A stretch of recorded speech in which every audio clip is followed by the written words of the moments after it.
جیسا کہ آپ جانتے ہیں زکوٰۃ اسلام کا تیسرا اہم رکن ہے جو کہ صاحب نصاب خواتین و حضرات پر فرض اور لازم ہے، لیکن دور حاضر میں اس سے بے توجہی برتی جا رہی ہے۔ حالانکہ قرآن و حدیث میں زکوٰۃ نہ ادا کرنے کی سخت وعیدیں ہیں، اور خلیفہ اول حضرت ابوبکر صدیق رضی اللہ تعالیٰ عنہ نے اعلان فرما دیا تھا کہ اگر کوئی شخص اونٹ کے ساتھ اس کی رسی نہیں دے گا تو اس کے ساتھ بھی جنگ کی جائے گی۔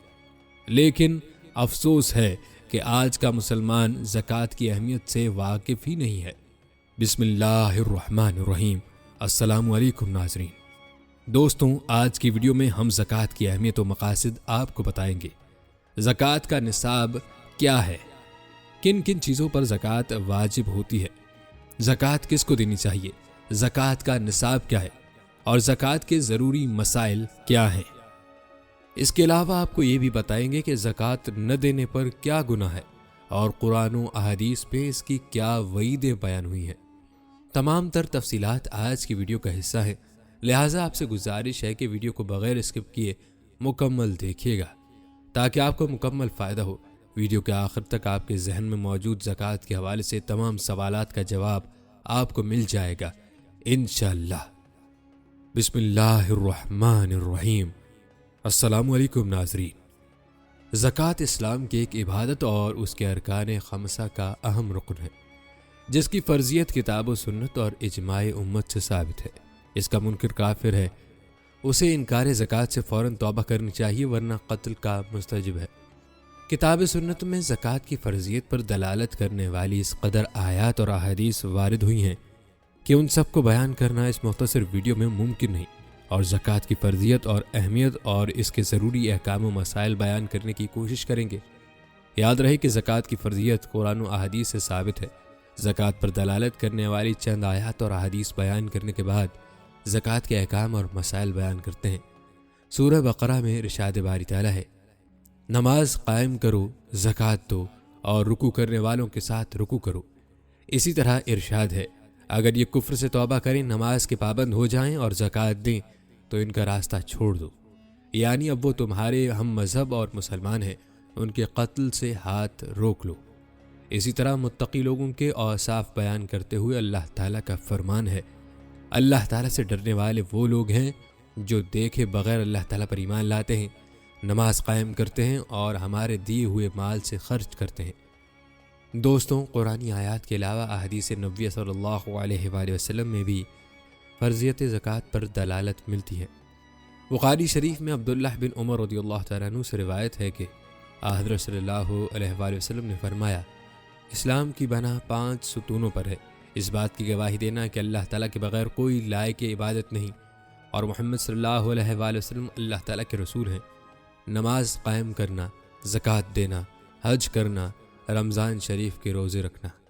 اسی طرح ایک روایت میں حضرت عبداللہ بن عباس رضی اللہ تعالیٰ عنہ فرماتے ہیں، جب حضرت صلی اللہ علیہ وآلہ وسلم نے معاذ رضی اللہ تعالیٰ عنہ کو یمن کی طرف بھیجا تو فرمایا، تم ایک ایسی قوم کی طرف جا رہے ہو جو اہل کتاب ہے، پہلے انہیں اللہ تعالیٰ کی الوہیت اور میری رسالت قبول کرنے کی دعوت دینا، اگر مان لیں تو انہیں بتانا کہ اللہ تعالیٰ نے ان پر دن اور رات میں 5 نمازیں فرض کی ہیں، اگر یہ بھی تسلیم کر لیں تو انہیں اطلاع دینا کہ اللہ تعالیٰ نے ان کے مال پر زکوٰۃ فرض کی ہے، جو ان کے مالداروں سے لے کر غرباء و مساکین میں تقسیم کر دی جائے گی۔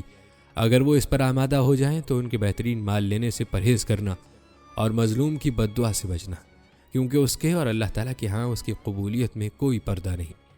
اسی طرح بخاری شریف کی روایت ہے، حضرت ابو ہریرہ رضی اللہ تعالیٰ عنہ فرماتے ہیں کہ ایک اعرابی حضرت صلی اللہ علیہ وآلہ وسلم کی خدمت میں آیا اور کہنے لگا، یا حضرت مجھے کوئی ایسا عمل بتائیے کہ اس کے کرنے سے میں جنت میں داخل ہو جاؤں۔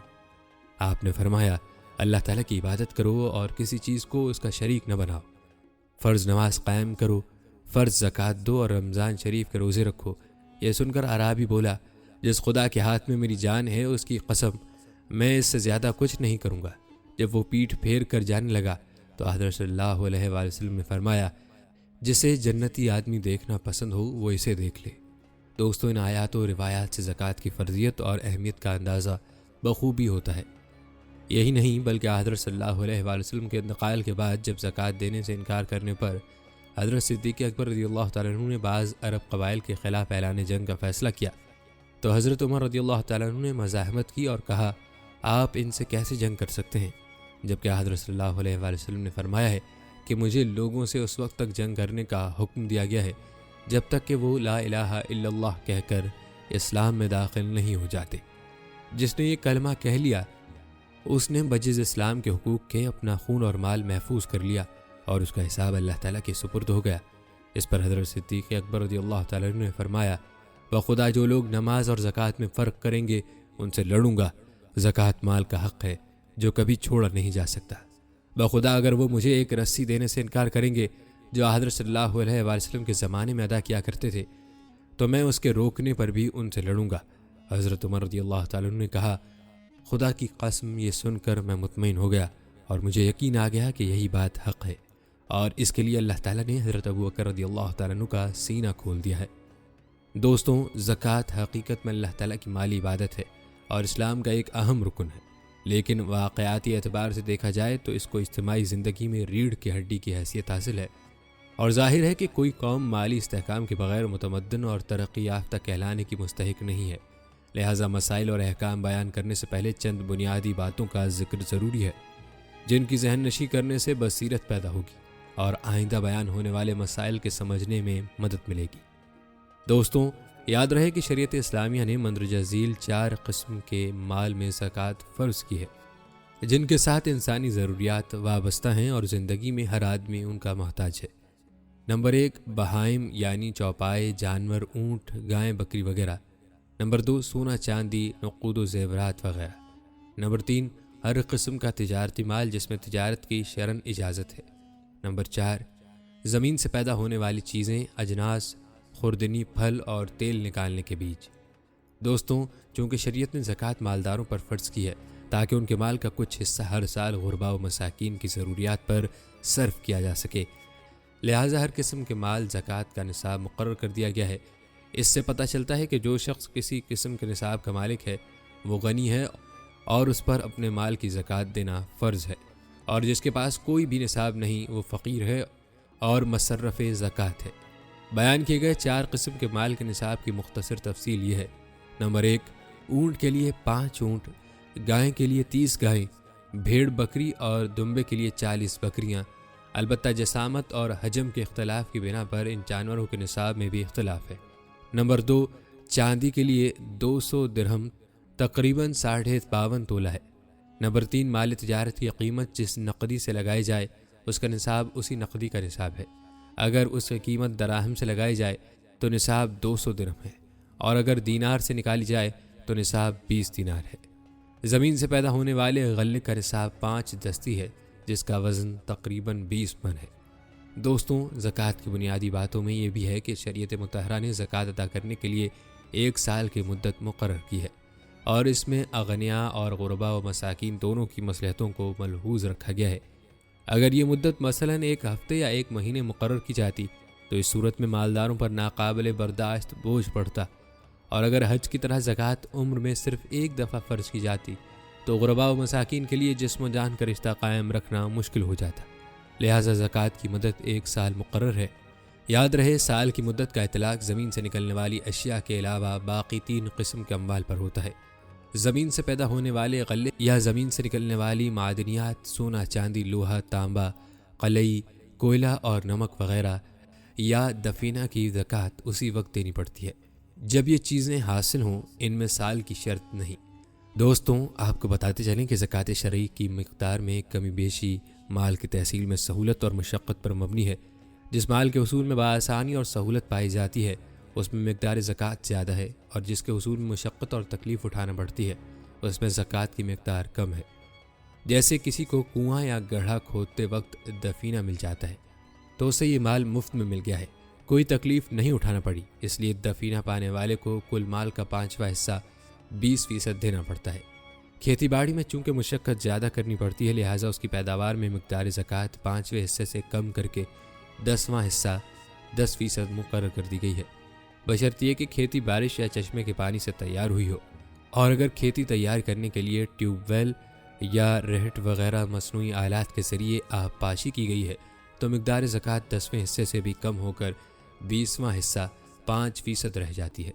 اسی طرح مال تجارت کے حصول میں ان تمام مذکورہ صورتوں میں زیادہ مشقت اٹھانا پڑتی ہے۔ مال خریدنے یا بیچنے کے لیے مختلف شہروں اور ملکوں کا سفر کرنا پڑتا ہے، جس سے دن کا چین اور رات کی نیند حرام ہو جاتی ہے۔ خسارے، سرقہ اور ڈاکہ وغیرہ کا خطرہ اس کے علاوہ ہے۔ نیز تاجر کی یہ دوڑ دھوپ مسلسل اور متواتر جاری رہتی ہے، اسے آرام کا وقفہ کم ہی ملتا ہے۔ لہٰذا ان تمام آلام و مصائب کے پیش نظر تاجر کے مال میں زکوٰۃ 20ویں حصے سے گھٹا کر 40واں حصہ 2.5% حصہ فرض کی گئی ہے۔ لیکن اس کے باوجود بھی اگر کوئی زکوٰۃ نہیں دے گا تو اس کے لیے قرآن و احادیث میں سخت وعیدیں بیان ہوئی ہیں۔ آپ کو ان وعیدوں کے بارے میں بھی بتائیں گے، لیکن پہلے زکوٰۃ کے احکام اور مسائل بیان کرتے ہیں۔ دوستوں، بہائم یعنی چوپائیوں کے احکام بھی ذکر کریں گے، لیکن پہلے سونا، چاندی یا نقدی کی زکوٰۃ کا بیان کرتے ہیں اور آپ کو اس کا نصاب اور مسائل بتاتے ہیں، کیونکہ اکثر لوگوں کے سوالات سونا، چاندی اور نقدی کے حوالے سے ہی ہوتے ہیں۔ دوستوں، یاد رہے کہ جن 4 قسم کے مالوں میں زکوٰۃ فرض ہے ان میں دوسری قسم سونا، چاندی ہے اور اسی کے حکم میں نقدی ہے۔ ان میں زکوٰۃ کی فرضیت کتاب و سنت سے ثابت ہے۔ جو اس سے انکار کرے وہ کافر ہے، اسے اس سے فوراً توبہ کرنی چاہیے، ورنہ شرعاً مستوجب قتل ہے، اور جو انکار نہ کرے اور ادا بھی نہ کرے وہ فاسق ہے۔ دوستوں، یاد رہے کہ بہائم اور اجناس خوردنی کی طرح سونے چاندی کے لیے بھی نصاب مقرر ہے۔ اس سلسلے میں یہ حدیث ملاحظہ فرمائیں۔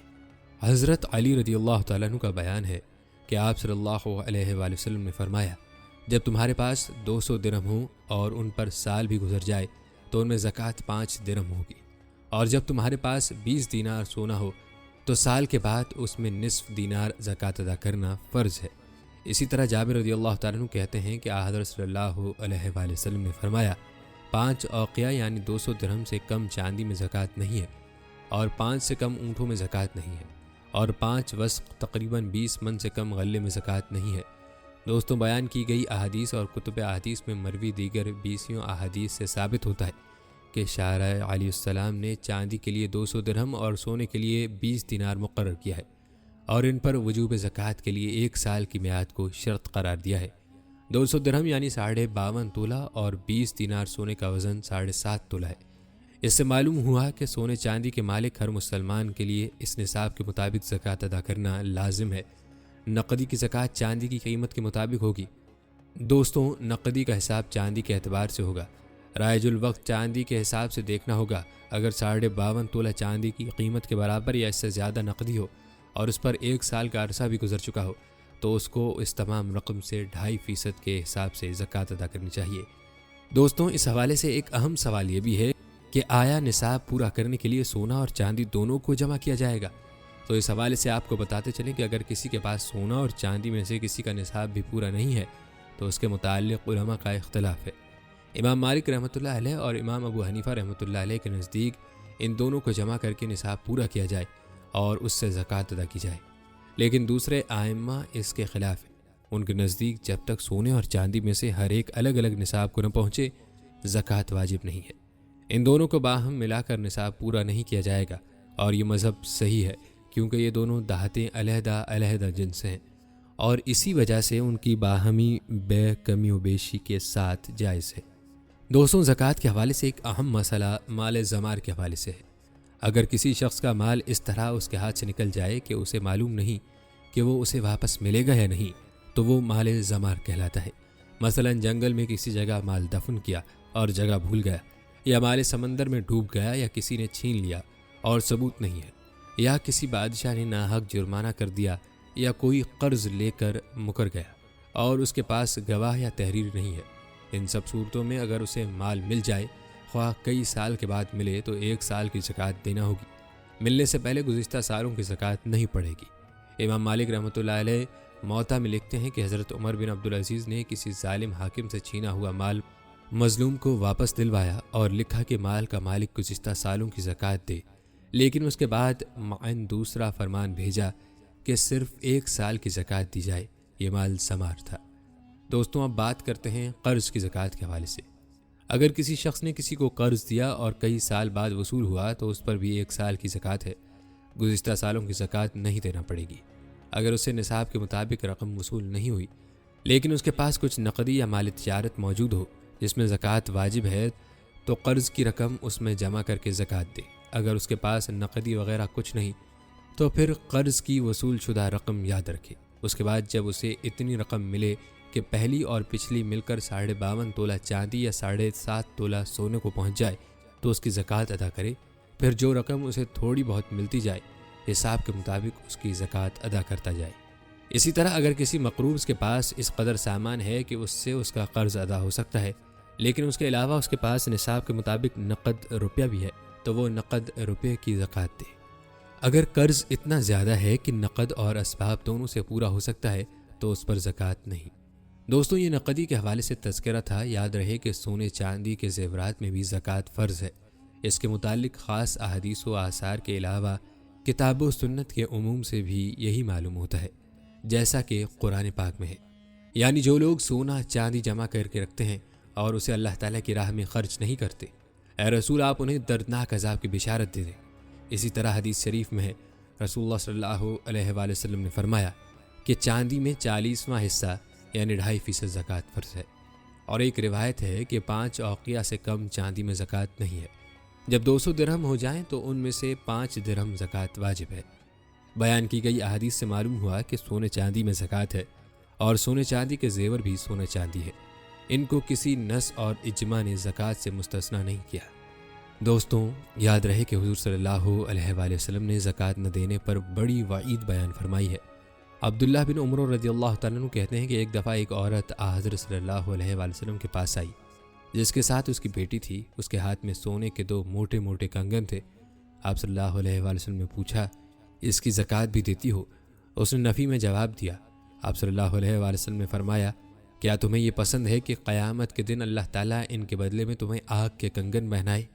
اللہ تعالیٰ نے قرآن حکیم میں اس کی تائید اس طرح نازل فرمائی، جو لوگ سونا چاندی جمع کر کے رکھتے ہیں اور اسے اللہ تعالیٰ کے راستے میں خرچ نہیں کرتے، آپ ان کو دردناک عذاب کی بشارت دے دیں، جس دن ان کے اس مال کو جہنم کی آگ میں گرم کیا جائے گا، پھر اس سے ان کی پیشانیوں، پہلوؤں اور پیٹھوں پر داغ دیے جائیں گے، اور ان سے کہا جائے گا، یہ وہی مال ہے جسے تم نے اپنے لیے جمع کر رکھا تھا، اب اپنے جمع کیے ہوئے مال کا مزہ چکھو۔ مفسرین فرماتے ہیں کہ ان 3 اعضاء کو داغ دینے کی وجہ یہ ہے کہ جب کوئی ضرورت مند سوال کرتا ہے تو سب سے پہلے کراہت اور ناپسندیدگی کے آثار ان کے چہروں پر ظاہر ہوتے ہیں، اپنی پیشانیوں پر شکن ڈالتے ہیں اور تیوری چڑھا کر سائل کو غضبناک نظر سے دیکھتے ہیں تاکہ وہ اپنا حق طلب کرنا چھوڑ دے۔ اگر ضرورت مند زیادہ توجہ دلائے تو پہلو بدل کر دوسری طرف متوجہ ہو جاتے ہیں، اگر سائل نے پھر جرأت سے کام لیا تو پیٹھ پھیر کر چل دیتے ہیں۔ یہ اللہ کے نام اور فضل کی انتہائی ناز پاسی ہے، جس کا ارتکاب عموماً بخیل سرمایہ دار کرتے ہیں۔ بخاری شریف میں ہے، جس شخص کو اللہ تعالیٰ نے مال سونا چاندی دیا ہو اور اس نے اس کی زکوٰۃ ادا نہ کی ہو تو قیامت کے دن اس کے مال کو ایک نہایت زہریلے سانپ کی شکل دی جائے گی اور توق کی طرح اس کے گلے میں ڈال دیا جائے گا۔ وہ اس کے منہ پر دونوں جانب ڈنگ مارے گا اور کہے گا، میں تیرا مال ہوں، میں تیرا خزانہ ہوں جسے تو جمع کر کے دنیا میں چھوڑ آیا۔ پھر حضرت صلی اللہ علیہ وآلہ وسلم نے اس کی تصدیق کرنے والی قرآن پاک کی آیت پڑھی، جو لوگ اللہ تعالیٰ کے دیے ہوئے مال میں بخل سے کام لیتے ہیں وہ ہرگز نہ سمجھیں کہ یہ ان کے لیے بہتر ہے، بلکہ یہ ان کے حق میں بدتر ہے۔ جس مال کے ساتھ انہوں نے بخل کیا ہے، قیامت کے دن اسے سانپ بنا کر ہار کی طرح ان کے گلے میں ڈال دیا جائے گا۔ ایک روایت میں ہے، وہ سانپ سے ڈر کر بھاگے گا، سانپ اس کے پیچھے دوڑے گا حتیٰ کہ وہ تھک ہار کر اپنا ہاتھ اس کے منہ میں ڈال دے گا اور وہ اسے اونٹ کی طرح چباتا ہوا نکل جائے گا۔ دوستوں، بیان کی گئی آیات و احادیث سے معلوم ہوا کہ زکوٰۃ نہ دینے والے بخیل کو قیامت کے دن قسم قسم کے عذاب میں مبتلا کیا جائے گا۔ کبھی اس کے سیم و زر کی چوڑی چوڑی سلاخیں بنائی جائیں گی، کبھی اس کو زہریلے سانپ کی شکل دی جائے گی اور اس کے گلے میں توق کی طرح ڈال دیا جائے گا، کبھی وہ اس کے آگے دوڑے گا اور سانپ اس کے پیچھے پیچھے حتیٰ کہ بخیل تھک ہار کر اپنا ہاتھ اس کے منہ میں ڈال دے گا جسے وہ چبا کر نگل جائے گا۔ اللہ تعالیٰ سے دعا ہے کہ اللہ تعالیٰ ہمیں زکوٰۃ دینے کی توفیق عطا فرمائے اور ہماری بیان کیے گئے عذابوں سے حفاظت فرمائے، آمین۔ دوستوں، اب بات کرتے ہیں بہائم یعنی چوپائیوں کی۔ دوستوں، یاد رہے کہ حضرت صلی اللہ علیہ وسلم نے حاجت مندوں کی ضرورتوں کو رفع کرنے اور اسلام کا معاشی نظام مضبوط بنانے کے لیے جہاں سونے چاندی کے مالکوں، زراعت پیشہ لوگوں اور تجارتی کاروبار کرنے والوں کے مال میں زکوٰۃ فرض کی ہے، وہاں مویشیوں کے ریوڑ پالنے والوں کو بھی فراموش نہیں کیا، ان کے مال میں بھی زکوٰۃ فرض کی ہے۔ کیونکہ یہ ریوڑ ان لوگوں کی خوشحالی اور دولت مندی کا بہت بڑا ذریعہ ہے۔ یہ لوگ دودھ، گھی، اون، چمڑے اور فالتو جانور بیچ کر ہر سال لاکھوں روپے کماتے ہیں اور بڑی فارغ البالی کی زندگی بسر کرتے ہیں، لہذا دوسرے لوگوں کی طرح یہ بھی زکوٰۃ سے کسی صورت مستثنیٰ نہیں ہو سکتے۔ دوستوں، مویشیوں میں زکوٰۃ فرض ہونے کی شرطیں ملاحظہ فرمائیں۔ اہل علم بیان کرتے ہیں کہ ہر قسم کے مویشیوں میں زکوٰۃ فرض ہونے کی 2 شرطیں ہیں۔ یہ دونوں پائی جائیں تو زکوٰۃ فرض ہوگی، ورنہ نہیں۔ پہلی شرط یہ ہے کہ نصاب کو پہنچنے کے بعد ان پر 1 سال گزر جائے۔ دوسری یہ کہ ان کی زندگی اور بقا کا انحصار سارا سال یا سال کا بیشتر حصہ وادیوں، جنگلوں اور پہاڑوں میں خود رو گھاس چرنے پر ہو۔ اگر کچھ دن یا نصف سال سے کم عرصے کے لیے گھر پر چارہ ڈالا جائے تو زکوٰۃ کی فرضیت میں کوئی فرق نہیں آئے گا۔ ہاں، اگر سال بھر یا سال کا بیشتر حصہ گھر پر چارہ ڈالا جائے یا مالک نے ان بیلوں یا اونٹوں کی صورت میں زرعی کاروبار یا بوجھ برداری کے لیے رکھا ہوا ہے تو ان میں زکوٰۃ فرض نہیں ہوگی۔ بعض ائمہ پورا سال جنگل میں چرنے کی شرط لگاتے ہیں۔ ان کے نزدیک اگر چند دن بھی چارہ ڈالا گیا تو زکوٰۃ فرض نہیں ہوگی، مگر یہ مسلک صحیح نہیں۔ اس سے زکوٰۃ سے گریز کرنے والے بڑے آسانی کے ساتھ حیلہ سازی کریں گے اور اپنے جانوروں کو چند دن گھر میں چارہ ڈال کر زکوٰۃ کے بارے میں سبکدوش ہو جائیں گے۔ دوستوں، آپ کو بتاتے چلیں کہ جن باہم یعنی چوپائے جانوروں کی زکوٰۃ آپ صلی اللہ علیہ وآلہ وسلم اور آپ کے خلفاء نے وصول کی ہے اور آج تک اس پر تمام مسلمانوں کا عمل ہے، 3 قسم کے ہیں: اونٹ، گائیں، بکری۔ واضح رہے کہ زکوٰۃ میں بھینس گائے کی اور بھیڑ دمبے بکری کی قسم شمار ہوتے ہیں، اس لیے ان کا نصاب اور زکوٰۃ وہی ہے جو گائے اور بکری کا ہے۔ آئیے آپ کو تینوں قسم کے جانوروں کی زکوٰۃ کی ترتیب اور نصاب بتاتے ہیں۔ یہ نصاب ملاحظہ فرمائیں۔ اونٹ کی زکوٰۃ کا نصاب تعداد کے لحاظ سے کچھ یوں ہے: 5 سے 9 تک 1 بکری، 10 سے 14 تک 2 بکری، 15 سے 19 تک 3 بکری، 20 سے 24 تک 4 بکری، 25 سے 35 تک 1 بنت مخاص یعنی 1 سال کی اونٹنی، 34 سے 45 تک 1 بنت لبون یعنی 2 سال کی اونٹنی، 46 سے 60 تک 1 حقہ یعنی 3 سال کی اونٹنی، 61 سے 85 تک 1 جز یعنی 4 سال کی اونٹنی، 86 سے 90 تک 2 بنت لبون، 91 سے 120 تک 2 حقہ۔ اہل علم کہتے ہیں کہ بکری اگر بھیڑ یا دمبے کی قسم سے دی جائے تو جز یعنی 1 سال کی کفایت کر سکتی ہے، اور اگر بکری کی قسم سے دی جائے تو مسنا یعنی جس کے 2 دانت ٹوٹ کر آ چکے ہوں ضروری ہے، نیز مادہ لی جائے گی، نر قبول نہیں کیا جائے گا۔ دوستوں، 120 کے آگے ہر 10 کے بعد کل تعداد 40 اور 50 کے 2 ہندسوں پر تقسیم ہو جاتی ہے، جیسا کہ حضرت صلی اللہ علیہ وآلہ وسلم نے فرمایا، اگر اونٹ 120 سے بڑھ جائیں تو ہر 40 میں بنت لبون اور ہر 50 میں حقہ ہے۔ اس حدیث کے پیش نظر آئندہ بھی یہی حساب ہزاروں لاکھوں تک جاری رہے گا، کسی موقع پر بھی ابتدائی نصاب کی طرف رجوع نہیں کیا جائے گا، جیسا کہ بعض ائمہ کا مذہب ہے۔ مثلا 120 پر 110 اونٹ زیادہ ہوئے تو 120 ہو جائیں گے، یہ 2 دفعہ 40 اور 1 دفعہ 50 پر تقسیم ہو جاتے ہیں، اس لیے ان میں 2 بنت لبون اور 1 حقہ زکوٰۃ ہوگی، اور 140 2 دفعہ 50 اور 1 دفعہ 40 پر تقسیم ہو جاتے ہیں، اس لیے ان میں 2 حقے اور 1 بنت لبون دینا ہوگا، اور 150 3 دفعہ 50 پر تقسیم ہو جاتے ہیں، لہٰذا ان میں 3 حقے ہوں گے۔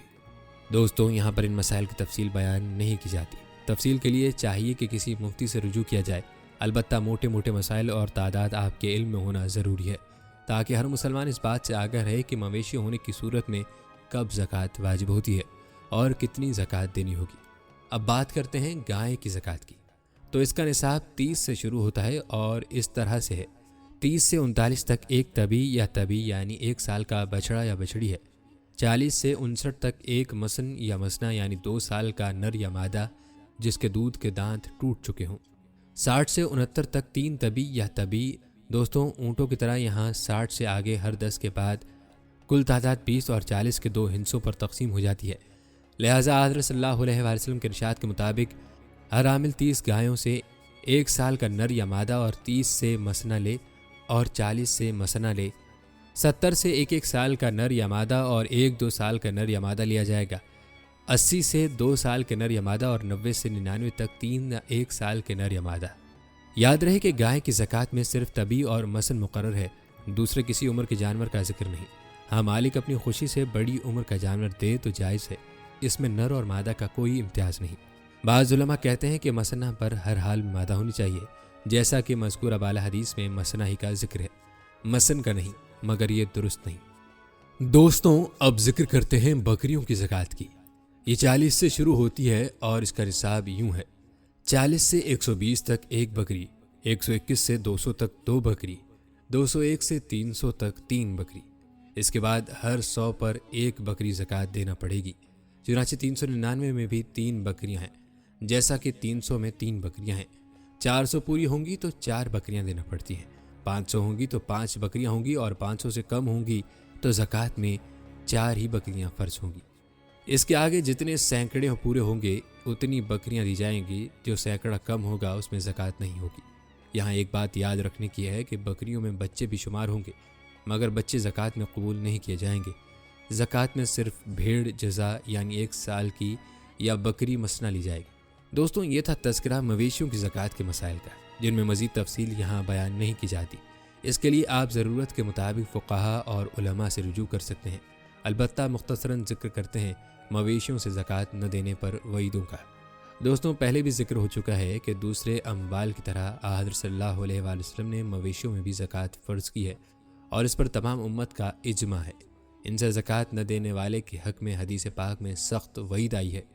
مشکات شریف میں ہے، حضرت ابو ذر رضی اللہ تعالیٰ عنہ کہتے ہیں کہ حضرت صلی اللہ علیہ وآلہ وسلم نے فرمایا، اونٹ، گائیں یا بکریوں کا مالک اگر ان کی زکوٰۃ ادا نہیں کرے گا تو قیامت کے دن یہ جانور دنیا کی نسبت زیادہ قداور اور زیادہ فربا اس کے سامنے لائے جائیں گے۔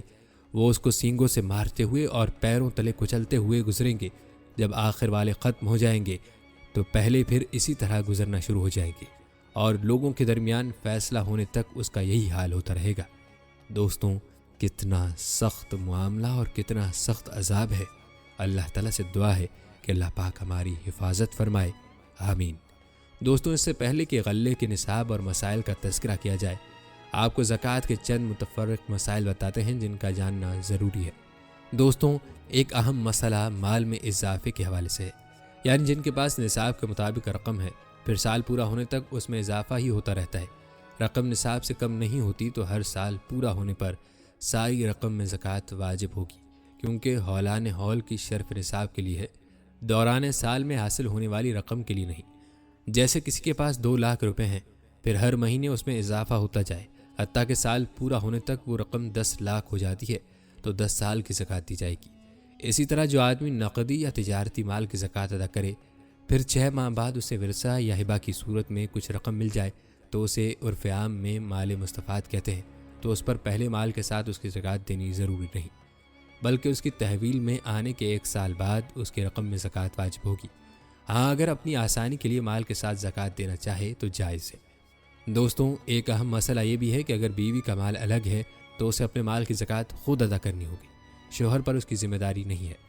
جیسا کہ حضرت عبداللہ بن مسعود رضی اللہ تعالیٰ عنہ کی بیوی نہ صرف یہ کہ وہ اپنے مال کی خود زکوٰۃ ادا کرتی تھی، بلکہ اس نے حضرت صلی اللہ علیہ وآلہ وسلم سے پوچھا، یا رسول اللہ، میرا خاوند غریب ہے، میں اپنی زکوٰۃ اسے دوں تو ادا ہو جائے گی؟ آپ نے اس بات میں جواب دیا اور فرمایا، بیگانوں کو دینے کے بجائے اپنے خاوند کو دینے میں تمہیں 2 گنا ثواب ملے گا، ایک زکوٰۃ دینے کا، دوسرا صلہ رحمی کا۔ دوستوں، معلوم ہوا کہ زکوٰۃ دیتے وقت پہلے اقربا کا خیال رکھنا چاہیے، البتہ زکوٰۃ دیتے وقت اس کے متعلق فقہاء سے تحقیق کر لینا بہتر ہے۔ دوستوں، مال تجارت کی زکوٰۃ کے حوالے سے یاد رہے کہ ہر قسم کے تجارتی مال میں زکوٰۃ فرض ہے، اور اس کے ادا کرنے کے لیے ہولان ہول کی شرط ہے، جیسا کہ حدیث شریف میں آتا ہے۔ سمرہ بن جندب کہتے ہیں کہ جو مال ہم تجارت کے لیے تیار کرتے تھے، حضرت صلی اللہ علیہ وآلہ وسلم ہمیں اس سے زکوٰۃ دینے کا حکم فرمایا کرتے تھے۔ ایک شخص حماس نامی رنگے ہوئے کپڑوں اور تیر محفوظ رکھنے کے لیے ترکشوں کی تجارت کیا کرتا تھا۔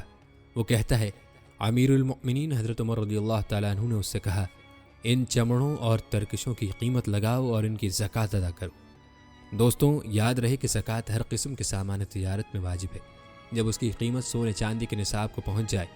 حافظ ابن تیمیہ رحمۃ اللہ علیہ فرماتے ہیں، معدود چند افراد کے سوا ائمہ اربعہ اور دیگر تمام ائمہ دین اس بات پر متفق ہیں کہ تجارت کے سامان میں زکوٰۃ واجب ہے، خواہ تاجر مقیم ہوں یا مسافر، ارزائی کے وقت سامان خرید کر گرانی کا انتظار کرنے والے تاجر ہوں یا عام دکاندار جو ہر وقت اور ہر نرخ پر خرید و فروخت میں مصروف رہتے ہیں۔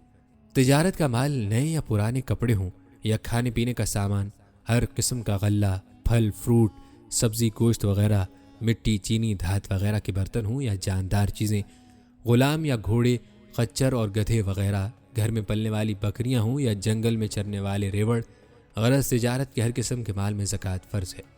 دوستوں، یہ تھے چند متفرق مسائل۔ اب بات کرتے ہیں غلے کی زکوٰۃ عشر یا نصف عشر کے حوالے سے۔ یاد رہے کہ زمین سے پیدا ہونے والے غلے سے جو حصہ بطور زکوٰۃ ادا کیا جاتا ہے عشر کہلاتا ہے۔ عشر کا معنی ہے 10واں حصہ۔ بعض حالات میں زمین کی پیداوار کا 10واں حصہ واجب الادا ہے، اس لیے اس کا نام عشر رکھا گیا ہے۔ جو کھیتی یا باغ بارش، چشمہ یا نہر کے پانی سے سیراب ہو اور اسے تیار کرنے کے لیے کسی آلہ یا مشین سے پانی کھینچ کر دینے کی ضرورت نہ پڑے، یا ایسی زمین میں بوئی جائے جس میں پانی سطح زمین کے قریب ہے اور کھیتی یا درخت اپنی جڑوں کے ذریعے پانی چوس کر نشو و نما حاصل کر لیں، تو ایسی کھیتی یا باغات کے پھلوں میں عشر واجب الادا ہوتا ہے۔ اور جس کھیتی یا باغ کے پکانے اور تیار کرنے میں رہٹ، مشین یا کسی دوسرے مصنوعی آلے کے ذریعے کھینچ کر پانی دینے کی ضرورت ہو، اس میں نصف عشر 20واں حصہ ہے۔ اس کی وضاحت حدیث میں یوں بیان کی گئی ہے۔ عبداللہ بن عمر رضی اللہ تعالیٰ عنہ روایت کرتے ہیں کہ حضرت صلی اللہ علیہ وآلہ وسلم نے فرمایا، جو کھیتی بارش اور چشموں سے سیراب ہوئی ہو یا وہ بارانی ہو، اس میں عشر 10واں حصہ ہے، اور جو زمین جانوروں کے ذریعے یا کسی دوسرے طریقے سے پانی کھینچ کر سیراب کی جائے، اس میں نصف عشر 20واں حصہ ہے۔ دوستوں، اہل علم فرماتے ہیں کہ دونوں حالتوں میں کاشتکار کی محنت کا لحاظ رکھا جاتا ہے۔ چونکہ پہلی صورت میں محنت کم ہے، اس لیے زکوٰۃ زیادہ ہے، یعنی پیداوار کا 10واں حصہ۔ دوسری صورت میں محنت زیادہ یا پانی قیمتاً خریدنا پڑتا ہے، جیسے نہری علاقوں میں آبیانہ ادا کیا جاتا ہے، یا اس کے حصول میں اخراجات بڑھ جاتے ہیں، جیسا کہ بجلی یا انجن سے چلنے والے ٹیوب ویل میں عموماً خرچ ہوتا ہے، تو ایسی صورت میں زکوٰۃ کم ہے۔ اسے 10ویں حصے سے گھٹا کر 20واں حصہ کر دیا گیا ہے۔ البتہ زمینداروں کو چاہیے کہ اپنی نوعیت فقہا سے بیان کر کے اپنا نصاب معلوم کریں اور اپنا عشر اور زکوٰۃ ادا کیا کریں۔ دوستوں، جہاں پر زکوٰۃ کے نصاب کے حوالے سے مسائل کا جاننا ضروری ہے، وہیں پر زکوٰۃ کے مصارف کا جاننا بھی ضروری ہے، یعنی زکوٰۃ کس کو دینی چاہیے۔ حدیث میں آیا ہے، حضرت صلی اللہ علیہ وآلہ وسلم نے فرمایا، زکوٰۃ کے مال میں اللہ تعالیٰ نے نبی یا کسی غیر نبی کے فیصلے کو پسند نہیں فرمایا، بلکہ اس کے متعلق خود حکم فرمایا ہے، جیسا کہ قرآن پاک میں ارشاد ہے، زکوٰۃ کا مال فقراء، مساکین، زکوٰۃ وصول کرنے والے عاملوں، مؤلفین، غلاموں اور قرضداروں اور اللہ کے راستے میں جہاد کرنے والوں اور مسافروں کے لیے ہے۔ دوستوں، یہ اللہ تعالیٰ کی شان ہے کہ اللہ تعالیٰ ایک کا بدلہ 700 عطا فرماتا ہے، اور پھر اللہ تعالیٰ کا فرمانا ہے کہ جس کے لیے چاہتا ہے کئی گناہ زیادہ کر دیتا ہے۔ اب اس کا علم تو اللہ ہی کو ہے، لیکن انسان کو بظاہر یہ معلوم ہوتا ہے کہ اس کا مال کم ہو رہا ہے، لیکن اصل میں یہ کمی نہیں بلکہ اس کے مال میں اضافہ ہے۔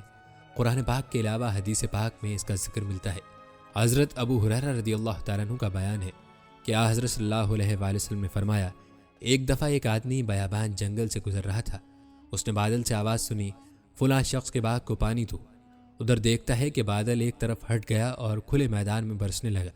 وہ وہاں پہنچا تو دیکھا کہ اس میدان کی تمام چھوٹی موٹی ندی نالوں کا پانی جمع ہو کر ایک بڑے نالے میں بہنے لگا ہے۔ وہ بھی اس پانی کے پیچھے ہو لیا۔ آگے چل کر ایک باغ آیا، اس نے دیکھا کہ باغ کا مالک اپنے کھیتوں کو پانی دے رہا ہے۔ ایک کھیت بھر جاتا ہے تو پانی دوسرے کھیت کی طرف کر دیتا ہے۔ مسافر نے اس سے پوچھا، بھائی باغ والے، تمہارا نام کیا ہے؟ اس نے وہی نام بتایا جو مسافر نے بادل سے سنا تھا۔ پھر باغ والا بولا، اللہ کے بندے، آپ نے میرا نام کیوں پوچھا ہے؟ مسافر نے کہا، جس بادل کا یہ پانی آ رہا ہے اس سے میں نے سنا کہ کوئی تمہارا نام لے کر کہہ رہا ہے، فلاں آدمی کے باغ کو پانی دو۔ اب بتائیے آپ اس میں کیا عمل کرتے ہیں کہ اس کو پانی دینے کے لیے بادلوں کو حکم مل رہا ہے؟ باغ کے مالک نے کہا، جب آپ نے پوچھ ہی لیا ہے تو سنیے، میں اس کی پیداوار کو 3 برابر حصوں میں تقسیم کرتا ہوں۔ ایک حصہ سائلین، مسافروں اور مسکینوں میں خرچ کرتا ہوں، ایک حصے سے اپنا اور اپنے بال بچوں کا پیٹ پالتا ہوں، تیسرا حصہ اس باغ کی اصلاح اور دیکھ بھال میں لگاتا ہوں۔ دوستوں، یہ ہے فائدہ اللہ کی راہ میں خرچ کرنے کا، لیکن افسوس کہ آج کے مسلمان کو زکوٰۃ دینا بھی گوارا نہیں ہے جو اللہ کی طرف سے فرض کی گئی ہے۔ حضرت ابو کبشہ روایت کرتے ہیں کہ حضرت صلی اللہ علیہ وآلہ وسلم نے فرمایا، میں 2 چیزوں پر قسم کھاتا ہوں، انہیں یاد رکھو، ایک یہ کہ صدقہ کرنے سے کبھی مال میں کمی نہیں آتی، دوسرا یہ کہ جو شخص اپنے اوپر سوال کا دروازہ کھولتا ہے اللہ تعالیٰ اس پر تنگ دستی اور محتاجی کا دروازہ کھول دیتا ہے۔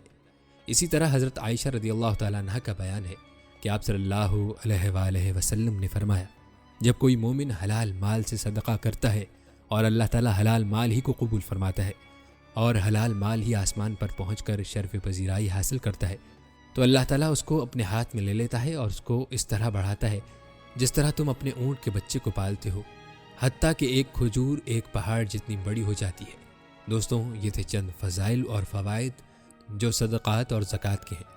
اللہ تعالیٰ سے دعا ہے کہ اللہ تعالیٰ ہمیں فرضی اور نفلی صدقات کرنے کی توفیق عطا فرمائے اور ہمیں اپنے عذابات سے محفوظ رکھے۔ دوستوں، یاد رکھیں، اگر زکوٰۃ کے نظام کو منظم کیا جائے تو اربوں روپیہ جو زکوٰۃ کی مد میں حکومت وصول کرتی ہے، اسے صرف اس محکمے کے افسران اور زکوٰۃ چیئرمینوں کی عیاشیوں پر خرچ نہ کیا جائے، بلکہ فوری طور پر کفالت عامہ کا اسلامی نظام نافذ کیا جائے، تو آج جو حال ہمارے ملک میں غریبوں اور فقیروں کا ہے وہ نہ ہو۔ حکومت کا فرض ہے کہ حکومت ہر فرد کی بنیادی ضروریات، روٹی، لباس، رہائش، علاج اور تعلیم کی ضرورت پوری کرنے کی ذمہ داری اٹھائے اور زکوٰۃ میں ہونے والی لوٹ کسوٹ کو ختم کرے۔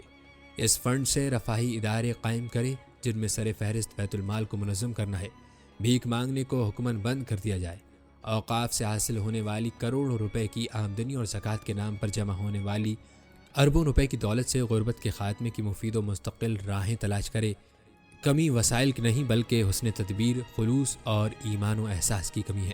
آمدنی کے ان ذرائع کو مزید ترقی دی جا سکتی ہے۔